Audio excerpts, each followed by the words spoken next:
I can even feel, as I was saying, I can feel some of the tug toward radicalization myself. I mean, my good friend, we're talking about, Walter Kern, who's been on this show. And, he's been talking to me and tweets a lot about QAnon and Jeffrey Epstein. And there is a moment when you kind of get black-pilled, and, white is black and black is white. And it's like, oh, wow, Hillary really is going to come in the race. They are going to poison Bernie. They kill people. And then I think, well, wow, now I'm kind of, at least for those 10 minutes, I was believing everything. We're still recording, though. So, Meg, what are you thinking? Yeah, well, the whole thing, the whole thing about the internet is like, to me, it's like a one great big virtual reality platform. And it kind of brings me on to think about this movie that had a huge effect on me as a kid, Tron, Yeah. which came out in 1982. I think I saw the movie for the first time probably a few years after its release in 1982. So I was 6 in 1982. So I'm a Gen X, latchkey kid person. So I think I was probably about 8 years old when I first saw it. But the first thing I noticed about Tron was it had this very distinctive visual style. And this kind of immediately pulled me into the program, for a good turn of phrase. And putting it mildly, I was kind of mesmerized by that film. I thought it was amazing. It had a massive effect on me. It kind of got me thinking, what if it could be possible, for human beings to enter a game, a gaming situation, VR, whatever, virtual reality, and actually become part of it rather than, controlling the characters within the game from the outside looking in. So, of course, my ability to perceive this as a young child in the 1980s was kind of akin to the TV being like a portal whereby the person enters the game through the television screen. Right. That was how I initially viewed it. And I obviously at that time, although I didn't have a term for it, I was thinking along the lines of virtual reality. And that concept fascinated me. So, and then, fast forward a bit as an adult, I look at the movie Tron and the internet is no different. In fact, it's works on the five senses, but at a much faster pace, a much faster rate. Because we are seeing so much more on a visual level, and obviously there's the auditory element to it, and everything that we had before the technology was sort of vamped up to the point that it is now. And the speed of the programming, the visual impact of the things that they see, and the bit that connects, the emotional part of the brain that connects the things, of the emotional side of the human. That's always been a concern of mine with technology, that, if that makes sense. So everything's quicker. We process everything a lot quicker than we did before it was here. So, but yeah, I've often felt that seeing so much. I know what Meg was talking about, Tron, and like going into the video game. And I think this connects to an article that we were reading on the Team Human Discord about like QAnon from a gamer, a game designer's point of view. Yeah. Yeah. I mean, I was talking about that since the beginning of Q. I mean, I'm glad that a real gamer, a game designer has agreed. But yeah, from the beginning, it's basically been a LARP, a live action role playing game. And I mean, there's a bunch of shifts in the media universe that made that possible. I mean, one was the having a reality TV star become president and to have politics turn into reality TV. I mean, that's sort of was one of the crossover points. But yeah, the brilliance of Q is what they would do. The original Q writers is throw out a few Q drops, which are just these points. It was like they wouldn't tell a story. They would leave a few data points and then let the audience, as if they were doing fan fiction, try to assemble the story from it. So you ended up with an online phenomenon that was a bit like those first 4 or 5 weeks of when Westworld was airing on HBO, and nobody knew quite what was going on. And people would go into chat rooms and have long conversations and say, oh no, this person is in the movie, this person's not in the simulation, and this is a robot, and that one's going to turn out to be a human. And then what's in the outside world? So they kind of world build as amateurs outside the fiction and try to figure it out before the climax happens. And what Q did was sort of said, okay, instead of using Harry Potter or Dungeons and Dragons or Westworld as my source material, I'm going to use news and fake news tidbits as the source material, and then let people try to piece together a story from that.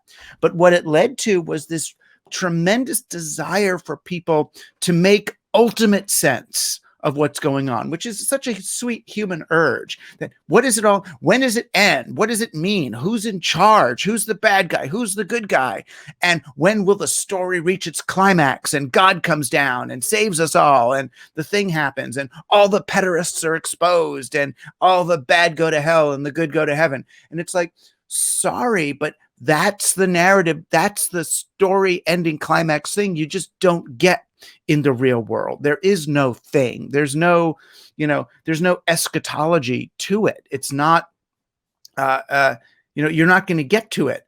And that's, it's the sweet and sad thing. But yeah, that's the problem with this kind of LARP.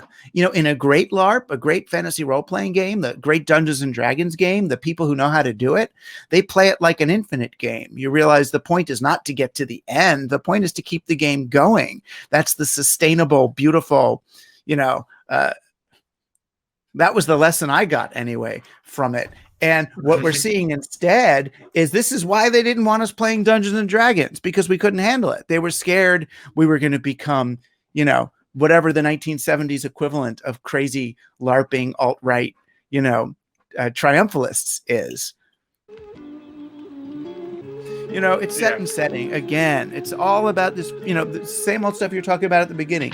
Fear of death, fear of this, fear of death is only as big as your fear of the story going on. I think people are more afraid of, what do you mean? It keeps going? That's, they want a fucking juncture. They want an endpoint. They want,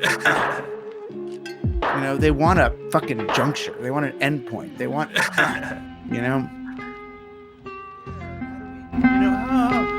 which is the problem with LSD. It's so, for many anyway, it's so linear. It's so, it's such a heroic arc. And it's like, okay, that now what? It's just be here now. It's so, that's the hard part for people. Everything's up for grabs. Everything seems possible, and I think it's the time to lean into oblivion, lean into this moment. No matter how strange it gets, no matter how chaotic it gets, no matter how worrisome and troublesome it can be, that we lean into it and be in this moment and in this time.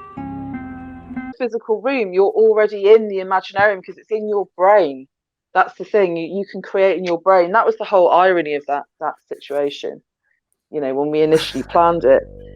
But yeah, all this kind of QAnon stuff, it works on the dopamine in the brain. It's, when people are given this thing where they can decipher codes, Q drops, riddles, when somebody deciphers them and they work it out, they get a huge amount of kind of applause from other QAnon followers or other followers who are part of that kind of group, and that gives them a huge buzz.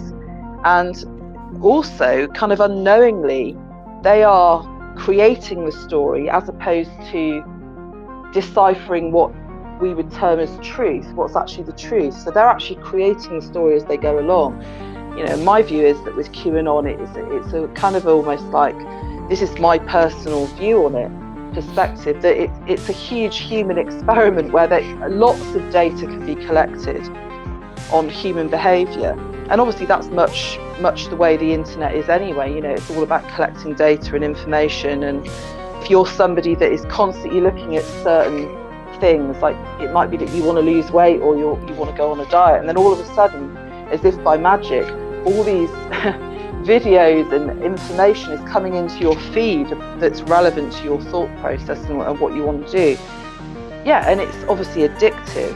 It's addictive, and that's kind of dangerous because obviously human brains, we're biocomputers, so we can be programmed. You know, the human brain is programmable. Yeah, I mean, part of it, I always thought that as long as people accept it as play, it's really useful. But they don't see it as play. You know, they think they've got some kind of certainty about things, and that's, you know, once you try to lock it down, you know, it's kind of scary at that point. You know, you lose you